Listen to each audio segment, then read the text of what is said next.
श्री राधे राधे सांग मैंने mini blog को आपण मानक मो स्वागत।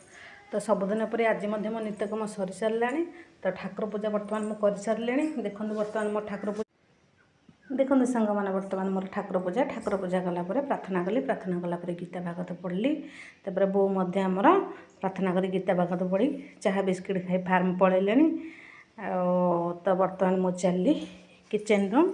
तो आज बाबू देखो सांग मैंने बाबू आमर कहले पखाड़ सहित कलर आलू भजा हम। तो कलर आलू भजा चलती सहित आ मिक्स कर सब लगे खिया खाइबे।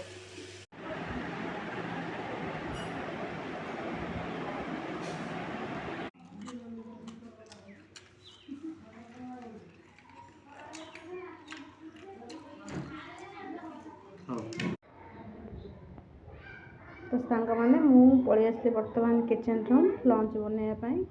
तो सकाल समस्त जलखिया कर सारे। ये आमर पखाड़ खाइले दिहर बापा पखाड़ खाइले बोर मोर जलखिया खाइलु। तो भाविली गरम बर्तमान देखते सांग मैंने आलू काटिक किसी आलू सिझेबी। तो छुई आलू तरकारी करी जेहेतु आमर पियाज रसुण खाऊन तो टे ग्रेवी ना भल लगुनि।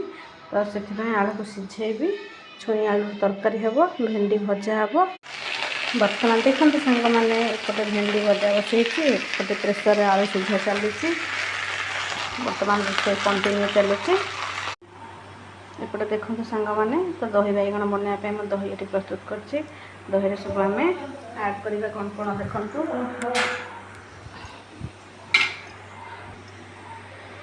प्रथम चीनी पकेवा देखो सांग मैंने छुई आलू तरकारी रेसिपी बनैबी। तो ऊपर बघारे भी से खाली तेल आड कर फुटण पकईनी। बर्तमान आम सोरष बाटण पकेबा।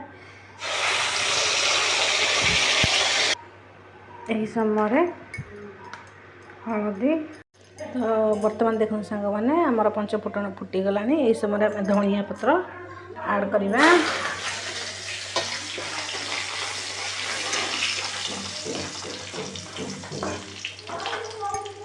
तापरे तरकारी को बघारी। तो बर्तमान देखते सांग मैंने मोर लंच प्रस्तुत कर सारे। जेहेतु गरम प्रबल हो से आज बड़ हांडी भात रंधा है। तो पखाड़ खाइबे सकाल पखाड़ खोजती। आईटा हूँ ये मो ब्लॉग शेष करुच्ची। राधे राधे।